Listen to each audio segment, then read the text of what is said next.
Quelle a été la dernière fois où tu as été profondément attristé par ton péché et as demandé pardon à Jésus pour avoir fait quelque chose qui va à l'encontre de sa parole?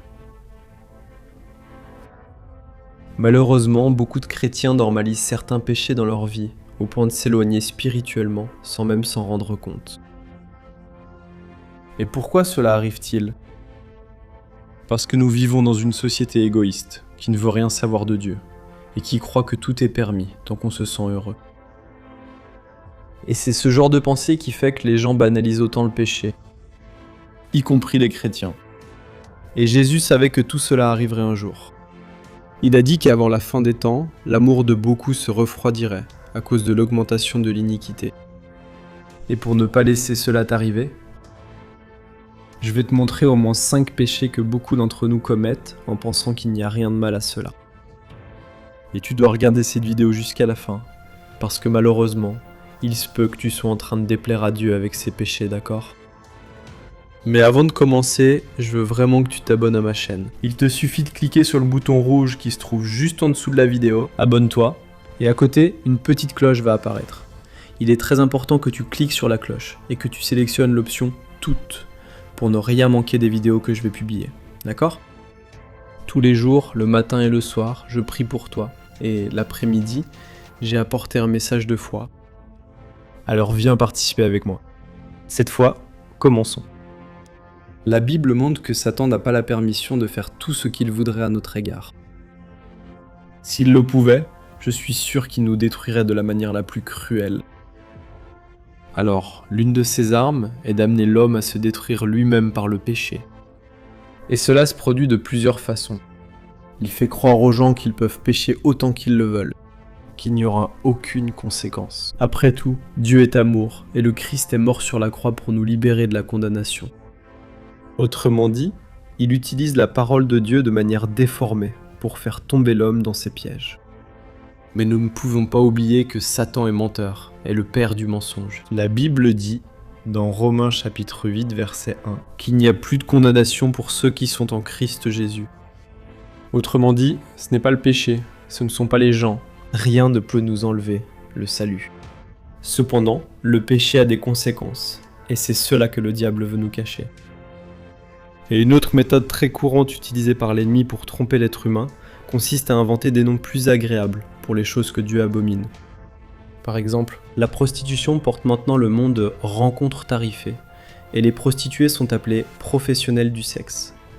Quant à l'adultère, il est devenu une aventure extra-conjugale, et la corruption ainsi que la malhonnêteté ont reçu le surnom de jeitinho brésilien. Mes frères, nous ne devons pas nous y tromper, car même si l'étiquette a changé, le poison du péché reste le même, et il peut tuer. Regardez ce que Dieu lui-même a dit dans l'Isaïe, chapitre 5.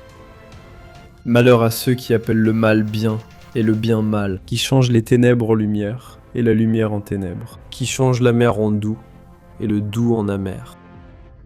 Et un autre piège du diable est de lui faire croire qu'elle a le droit de pécher. C'est ça. Satan veut nous convaincre que nous pouvons vivre comme bon nous semble, même si cela va à l'encontre de la parole de Dieu.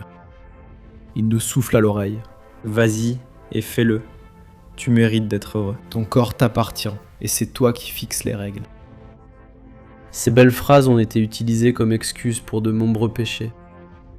Surtout dans le domaine sexuel. Alors, nous allons voir au moins 5 péchés que les chrétiens considèrent comme normaux dans leur vie. Le premier. Dire des gros mots. Frère, malheureusement les gros mots n'ont jamais été autant utilisés qu'aujourd'hui. Que ce soit pour attaquer quelqu'un, montrer son insatisfaction envers quelque chose, ou simplement comme une façon d'exprimer la surprise ou l'étonnement, les gros mots sortent de la bouche des gens. Y compris de nombreux chrétiens, tout naturellement. Et le diable veut nous convaincre qu'il n'y a aucun mal à répéter ces mots. Après tout le monde le dit, non? Mais la vérité c'est que dire des gros mots a toujours été un péché, et la Bible le dit très clairement. Regarde ce qui est écrit dans Éphésiens, chapitre 4.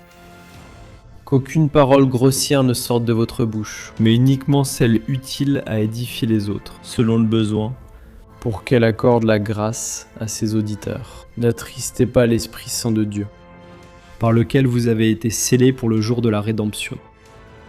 Jésus a dit que la bouche parle de ce dont le cœur est rempli. C'est pourquoi nous devons faire très attention à ne garder aucun mauvais sentiment en nous. Car sinon, tôt ou tard, nous pourrions finir par dire des gros mots ou lancer des insultes contre quelque chose ou quelqu'un. Le deuxième péché que les gens banalisent, les relations sexuelles avant le mariage. Notre culture approuve et même encourage les relations sexuelles entre personnes non mariées. Et cela ne concerne pas seulement les adultes. Ce que nous voyons de nos jours, y compris à l'intérieur des églises, ce sont des jeunes de plus en plus jeunes qui ont leur première relation sexuelle. Cela arrive très souvent sous l'influence de Satan, qui utilise les feuilletons, les films et Internet pour convaincre les gens qu'il n'y a rien de mal à rechercher le plaisir sexuel avec quelqu'un. Cependant, c'est un autre péché que les chrétiens sont en train de banaliser. La Bible montre que le sexe avant le mariage est un péché, car la relation sexuelle est bien plus qu'un simple acte de plaisir. C'est une union physique et spirituelle au sein du couple. Et j'ai fait une vidéo ici sur ma chaîne, montrant ce qui se passe dans le monde spirituel lorsque vous allez au lit avec quelqu'un en dehors du mariage. Frère, c'est très sérieux, et je vais mettre cette vidéo à la fin pour que vous puissiez la regarder, d'accord ? Mais pour revenir au sujet, le sexe en dehors du mariage peut causer de gros problèmes, comme la souffrance émotionnelle due au lien des âmes, la grossesse non désirée, des familles détruites, et, pire que tout, le refroidissement spirituel. Mais tu peux te demander, mais pasteur, et si c'est un couple de fiancés ? Mes frères, les fiançailles ne sont pas le mariage. Le couple n'a pas encore pris d'engagement public et peut rompre les fiançailles. Beaucoup de fiancés ont des relations sexuelles, puis se séparent et ne se marient pas, ce qui engendre beaucoup de problèmes pour eux-mêmes. C'est pourquoi, si vous avez eu des relations sexuelles avant le mariage, demandez pardon à Dieu et cherchez à vous contrôler avec son aide pour ne pas succomber à la tentation. Amen. Le troisième péché que les gens banalisent, les commérages. Les commérages sont devenus quelque chose de si populaire et courant que la plupart des gens pensent qu'il n'y a rien de mal à cela. D'autres considèrent les commérages comme une faute légère, un petit péché sans importance. Mais sois sincère, t'as jamais dit du mal d'un collègue, un voisin ou une connaissance auprès de quelqu'un. Nous sommes tous déjà tombés dans ce péché, et de temps en temps, nous finissons par le faire sans nous en rendre compte, laissant ce péché devenir quelque chose de normal. 5 minutes à parler avec quelqu'un d'une autre personne suffisent pour que nous commencions à commérer. Des mensonges, des exagérations et des commentaires méchants. Frères, nous devons veiller sur nos paroles, car c'est un péché. Dans le livre du Lévitique, chapitre 19, Dieu a dit ceci.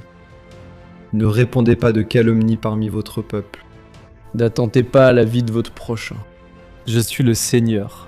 Ce qui peut sembler un simple commentaire innocent sur la vie de quelqu'un peut être quelque chose de bien plus grave. Si nous ne faisons pas attention, nous pouvons ruiner la réputation de personnes innocentes qui n'ont rien fait de mal. Et les commérages se divisent en 2 types de péchés, celui de la médisance et celui de la calomnie. La médisance révèle les péchés ou les défauts de quelqu'un pour ternir sa réputation. Il se peut même que ce que l'on dit à propos du prochain soit vrai. Mais même ainsi, il s'agit d'un péché qui déplaît beaucoup à Dieu. Et le deuxième type de commérage est la calomnie, qui se produit lorsque nous mentons sur quelqu'un dans son dos. La calomnie a pour seul objectif de nuire à une personne, en lui portant préjudice au travail, ou en détruisant une amitié, une relation amoureuse, ou même une famille entière. Découvrez ce que la Bible dit sur le chrétien qui considère les commérages comme normaux dans sa vie. Si quelqu'un se considère comme religieux mais ne retient pas sa langue, il se trompe lui-même. Sa religion n'a aucune valeur. Le 4e péché que les gens sont en train de normaliser, croire aux signes astrologiques. Beaucoup de gens ne se lèvent pas du lit le matin sans d'abord consulter l'horoscope pour savoir ce que leur signe leur réserve pour la journée. Elles croient que la position des étoiles, des planètes et des astres déterminent leur humeur, leur vie financière et leur vie affective ce jour-là. Et si vous lisez l'horoscope du jour, vous trouverez des messages du genre « Faites attention aux nouvelles amitiés qui pourraient apparaître. Soyez prêts pour une promotion dans votre entreprise. Quelqu'un de très spécial va apparaître sur votre chemin. Votre couleur porte-bonheur aujourd'hui est l'orange, et votre chiffre porte-bonheur est le 75, par exemple. Et de plus en plus, nous avons vu des chrétiens s'impliquer dans ce genre de choses. Il est facile de trouver des personnes se disant évangéliques, affichant cela sur leur profil Instagram, sur Facebook, qu'elles sont du signe A ou du signe B. Mais frère, s'adonner à l'horoscope est bien un péché. Nous ne devons pas banaliser l'horoscope dans nos vies, car seul Dieu connaît notre avenir. Et ce n'est pas par hasard que dans Proverbes, chapitre 27, il est dit que nous ne devons pas nous vanter de demain, car aucun de nous ne sait ce que ce jour pourra nous apporter. De plus, l'astrologie est liée aux religions associées à la sorcellerie, et consulter l'horoscope est une forme de divination, ce qui est totalement condamné par Dieu. Regardez ce qui est écrit dans Deutéronome, chapitre 18. Ne permettez à personne parmi vous de brûler en sacrifice son fils ou sa fille, qui pratique la divination, ou se consacre à la magie, ou qui se livre au présage, ou pratique la sorcellerie, ou qui prononce des incantations, qui est médium ou spirit, ou qui consulte les morts. Le Seigneur a de la répugnance pour ceux qui pratiquent ces choses. Quand le chrétien consulte l'horoscope, il est en train de dire au Seigneur, « Dieu, je ne veux pas que tu prennes soin de ma vie, parce que ces prévisions me disent déjà tout ce que je dois faire. » Dans Isaïe, chapitre 47, verset 13, les astrologues qui consultent les étoiles et prédisent l'avenir, chaque mois, ne pourront pas être sauvés, car ils font confiance à un faux Dieu. Et c'est exactement ce qui est arrivé au roi Saül. La Bible dit qu'il a désobéi au commandement du Seigneur en consultant une médium, et qu'il a fini par perdre la royauté. Et le 5e péché que les gens banalisent, emprunter de l'argent et ne pas rembourser. La crise économique subie ces dernières années, le chômage et surtout l'augmentation des prêts bancaires ont conduit des millions de personnes à l'endettement. Beaucoup d'entre nous, pour une raison ou une autre, finissent par exagérer leurs dépenses et, pour honorer leurs engagements, nous finissons par emprunter de l'argent. Il se trouve qu'une grande partie de ces personnes, y compris des chrétiens, ne remboursent finalement pas leurs dettes. Comme si être fiché comme mauvais payeur ne suffisait pas, celui qui emprunte et ne rembourse pas commet un péché. Et ce n'est pas moi qui le dis, mais c'est la parole de Dieu. Regardez ce que l'apôtre Paul a écrit. Rendez à chacun ce qui lui est dû. Si c'est l'impôt, payez-le. Si c'est la taxe, payez-la. Si c'est la crainte, montrez-la. Si c'est l'honneur, rendez-le. L'honneur. Ne devez rien à personne, si ce n'est l'amour que vous avez les uns pour les autres. Car celui qui aime son prochain a accompli la loi. En effet, ces commandements, tu ne commettras pas d'adultère, tu ne tueras pas, tu ne voleras, tu ne convoiteras pas, et tout autre commandement, tous se résument dans ce précepte. Aime ton prochain comme toi-même. En résumé, celui qui emprunte a l'obligation de rembourser sa dette.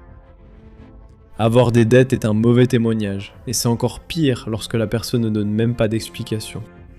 La personne ne dit pas quand elle va payer. La personne fuit simplement celle à qui elle doit de l'argent. C'est pourquoi, honorez vos engagements. Faites tout votre possible pour payer, car cela plaira au cœur de Dieu. Amen. Demandez-vous toujours cela avant de contracter un prêt. Est-ce que j'en ai vraiment besoin ? Frère, le prêt est une chose sérieuse. Ne le faites que si vous n'avez pas d'autre solution. Et une autre chose, c'est d'emprunter plus que ce que vous pouvez rembourser. Celui qui fait cela finit par devenir l'otage de ses créanciers et peut finir dans la misère. Salomon, l'homme le plus sage de tous les temps, a dit ceci à ce sujet. Le riche domine sur le pauvre. Celui qui emprunte devient esclave de celui qui prête. Mes frères, malheureusement le péché est devenu quelque chose d'acceptable pour beaucoup de chrétiens. C'est comme si les difficultés et les luttes que nous traversons nous donnaient le droit de commettre certains péchés comme une forme de récompense, de soulagement. Et cela fait que de plus en plus de personnes s'éloignent de Dieu. La Bible dit, dans 2 Thessaloniciens chapitre 2, qu'avant l'arrivée de l'Antéchrist, le monde serait envahi par l'abandon de la foi. Autrement dit, beaucoup de chrétiens abandonneront leur foi en la vérité pour suivre le mensonge. Ainsi, le péché deviendra de plus en plus courant au sein des églises. Mais nous ne pouvons pas renoncer à nos principes. Je sais que ces péchés peuvent être tellement ancrés dans notre société, et même dans notre propre vie, qu'il devient difficile de les abandonner. Mais la bonne nouvelle, c'est que si nous nous attachons à la parole de Dieu avec foi, avec engagement et obéissance, le Saint-Esprit va nous aider. Amen. Nous ne sommes pas de ce monde. Notre place est dans la patrie céleste. Nous savons que la mentalité mondaine est de plus en plus pervertie. Mais nous sommes appelés à avoir l'esprit et le caractère du Christ. Et cela ne signifie pas que nous serons parfaits.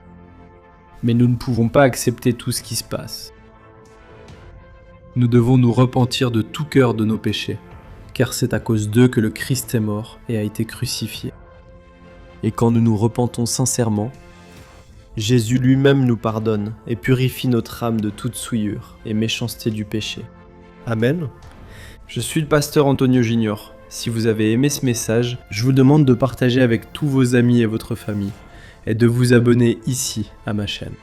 Que Dieu te bénisse. Je t'attends pour la prochaine vidéo. Je t'embrasse bien fort.